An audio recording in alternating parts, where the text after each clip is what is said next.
सुबह नहीं तो शाम रोज 5 चौपाई पढ़ना प्रारंभ कर दो, आपकी जिंदगी में हर प्रश्न का उत्तर मिलना प्रारंभ हो जाएगा।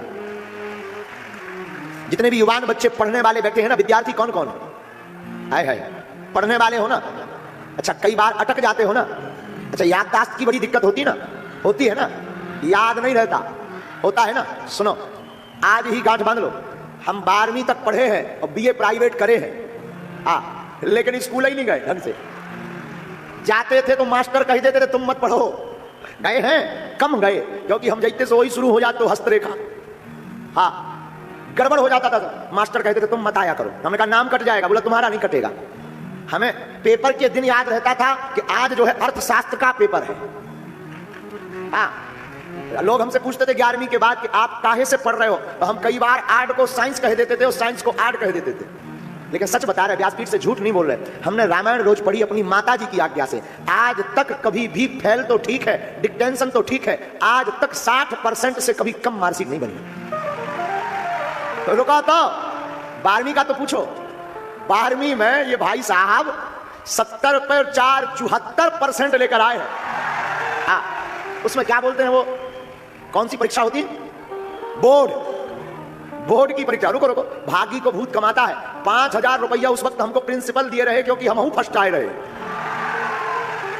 अभी रुको तो, अब पूछो पेपर कैसे भया? हम जाते थे तो राम लिख के सीताराम, तुम मत लिखना। एक सीएससी साहब थे, वो चेक किया, वो बोले महाराज जी राम मत लिखा करो। हमने कहा क्यों? बोले कोनो अगर धर्म विरोधी के हाथ में पेपर पड़ जाएगा तो वो फेल कर देगा। हमने कहा उसके बाप में दम नहीं है, जब पेपर में दम होगा तो कौन फेल करेगा?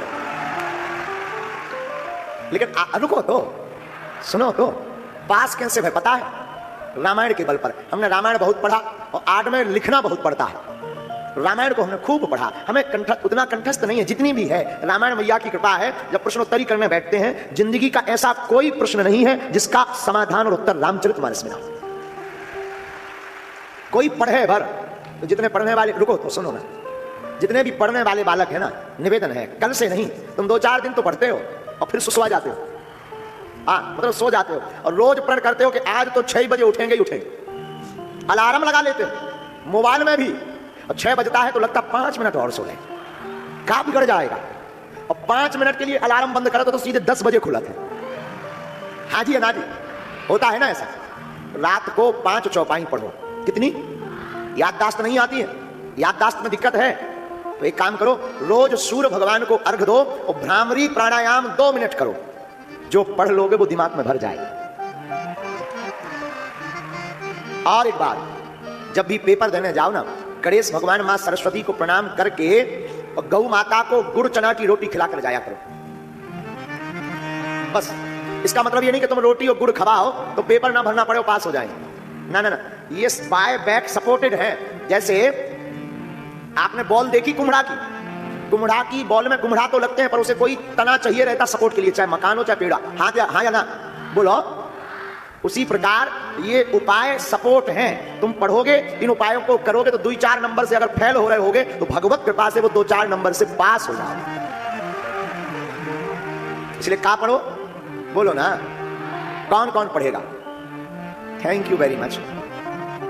क्योंकि आजकल रामायण साल भर में एक बार खोली जाती है, दिवाली पर, और फटकार के फिर धर देते हैं। और पहले के जमाने में जब ये डीवी और बीबी कम चलती थी, तब रोज शाम को बयारी करके दादाजी मोटा चश्मा लगाकर बैठते थे, पूरा परिवार बयारी करके बैठता था। ठंडी में गुड़ीसे में आगी जल रही और रामायण रखी, पढ़ रहे हो साहब, कोई कुकर रहा, रजाई ओढ़े, दादाजी पढ़ रहे, प्रातः काल उठ के रघुनाथ।